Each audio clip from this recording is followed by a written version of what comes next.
Khulna university of engineering and technology কুয়েটে ছাত্র রাজনীতি নিষিদ্ধ হলেও সেখানে কার্যক্রম শুরু করে শিবির। কুয়েটে শিবিরের কমিটি রয়েছে, কিন্তু ছাত্রদলের কমিটি নেই।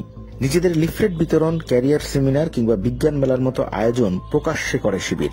এমনকি কুয়েটে পতাকাও উড়িয়েছে তারা। এ অবস্থায় শিবিরকে রুখতে কুয়েট ক্যাম্পাসের পাশেই সদস্য সংগ্রহ ফর্ম বিতরণ করে ছাত্রদল। এর 3 দিন পর 18 ফেব্রুয়ারি ছাত্রদলের ফর্ম বিতরণের প্রতিবাদ জানাতে কুয়েটে সাধারণ ছাত্রদের ব্যানারে মিছিল বের করে শিবির। সে সময় কুয়েটের 3 শিক্ষার্থী যারা ছাত্রদলের সমর্থক, তারা মিছিলের সামনে দিয়ে ক্লাস শেষ করে বাসায় যাচ্ছিল। শিবিরের কর্মীরা কোনো কারণ ছাড়াই ছাত্রদলের সেই 3 সমর্থকের ওপর চড়াও হয়। তাদেরকে মারতে মারতে ক্যাম্পাসের বাইরে নিয়ে যায়। এক পর্যায়ে তাদের বাঁচাতে স্থানীয় লোকজন এগিয়ে এলে স্থানীয়দের উপরও হামলা চালায় শিবির। এ সময় বহিরাগত শিবির কর্মীরা অস্ত্র নিয়ে যোগ দেয় তাদের সঙ্গে। এ সময় স্থানীয় বাসিন্দারা ও যুবদলের 2-1 জন পাল্টা হামলায় জড়িত হয়ে পড়ে।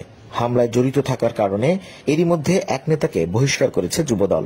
এর বিপরীতে শিবিরের শীর্ষস্থানীয় নেতারা নিজ দলের হামলাকারীদের বিরুদ্ধে ব্যবস্থা নেওয়া তো দূরের কথা, সরাসরি সহিংসতার হুমকি দিচ্ছেন।